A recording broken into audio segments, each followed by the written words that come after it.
Ya, dalam Islam itu ada, dalam pengobatan Islam ya, ada namanya penyebab penyakit itu akibat terlalu banyaknya lendir.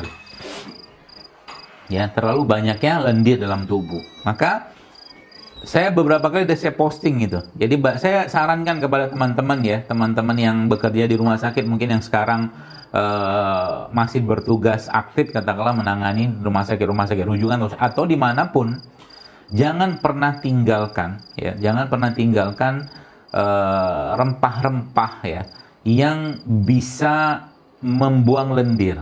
Yang udah pernah saya share waktu itu ya.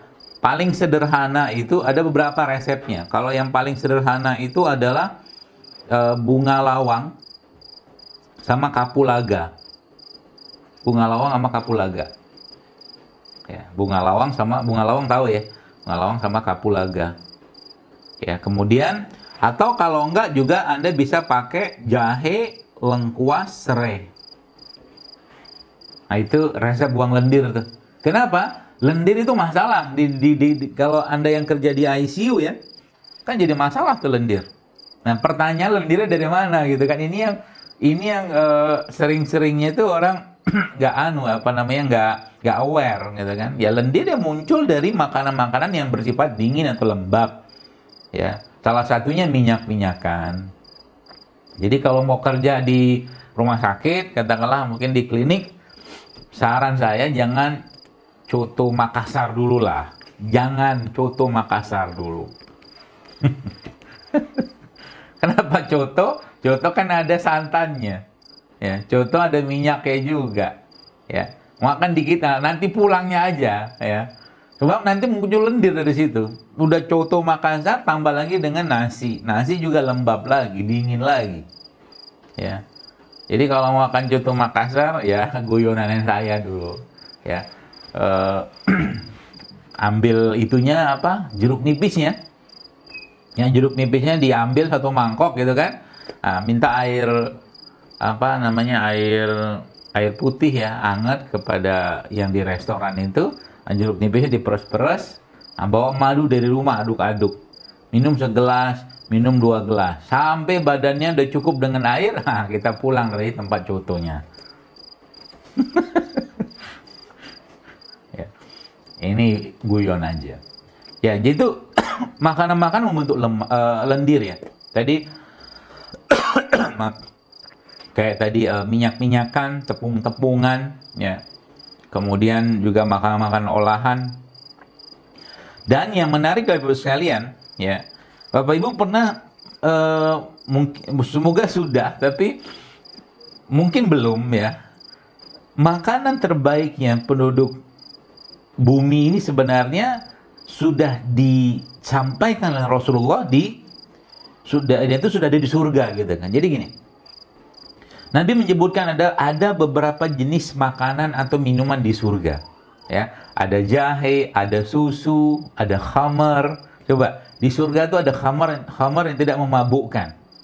Ya, khamar itu kan makanan atau minuman fermentasi.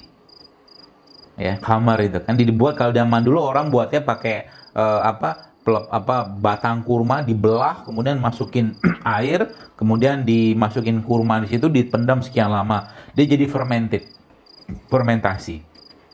Nah, saya sempat baca kemarin di salah satu forwardan dari teman-teman, itu Korea itu salah satunya keberhasilan mereka ya. Saya dapat data dan perbandingan itu juga karena masyarakat Korea itu kan tidak pernah lepas dari makan satu makanan mereka yang namanya kimchi. Kimchi itu kan makanan fermentasi. Ya, kimchi itu makanan fermentasi. Dan sebenarnya kita punya makanan fermentasi di Indonesia. Namanya apa? Tempe. Tempe itu kan fermentasi. Tapi sayangnya bakterinya menderita. Kenapa menderita? Karena digoreng tempenya. Tempenya digoreng, dikasih minyak.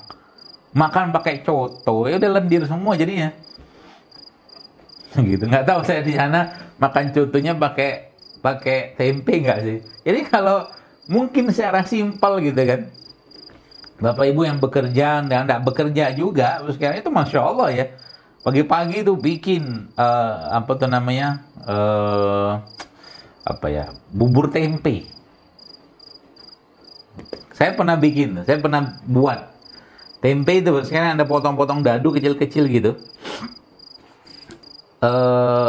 Kemudian masukin dalam mangkok gitu kan, ya secukupnya aja lah. Lalu taburin madu, kasih garam Pak Bu. Itu coba dimakan pagi-pagi, Masya Allah. Luar biasa itu efeknya ke badan. Mengenyangkan dan menguatkan imun. Kenapa? Kita harus pahami Bapak sekalian bahwa 80% sistem imun kita itu kan adanya di pencernaan. Maka benerin pencernaan. Jangan mau zaman sekarang ini di saat kondisi kayak begini, jangan lemahkan pencernaan lagi.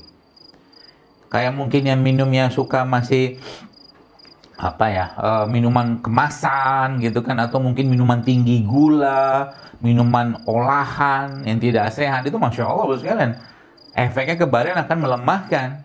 Minum itu tuh, apa tuh namanya, yang jahenya Makassar tuh, Sareba, apa minuman? Saraba. Minum saraba, makannya pisang rebus, jangan pakai pisang goreng. Iya kan? Saraba, oh itu Masya Allah sekalian, luar biasa itu. Ya, jadi tapi sarabanya itu jangan pakai kental manis ya. Pakainya gula aren, pakai madu. Sana kan pakai kental manis itu Pantelosari itu. Kenapa? Wah, pakai santan oke. Santan, coba baca penelitiannya, itu bagus sekali Bapak sekalian. Asal jangan dipanaskan. Kalau Anda pernah lihat dalam postingan saya namanya Golden Turmeric Latte. Golden Turmeric Latte ini pakai santan. Pakai santan, pakai kunyit. Nanti bisa Anda pakai. Itu salah satu minuman terbaik untuk pencernaan. Jadi santan itu saya pernah share waktu itu pas saya posting ya. Itu luar biasa efeknya. Apalagi santannya Anda apa tuh ya, postingan saya waktu itu ada makanan di Medan itu, ada teman saya cerita, jadi beras itu, beras mentah ya, nggak usah dimasak, nggak usah ditanak, itu direndam sebentar dalam air ya, bersihkan beras organik tentunya, kemudian di blender, dihancurin, terus direndam dalam santan, nanti dibuat apa kayak bola-bola apa gitu, itu makanan terbaik untuk jantung itu, subhanallah, asal jangan santannya dipanaskan kayak rendang. Ya gitu loh. syakartum lazidannakum wa la in kafartum inna 'adzab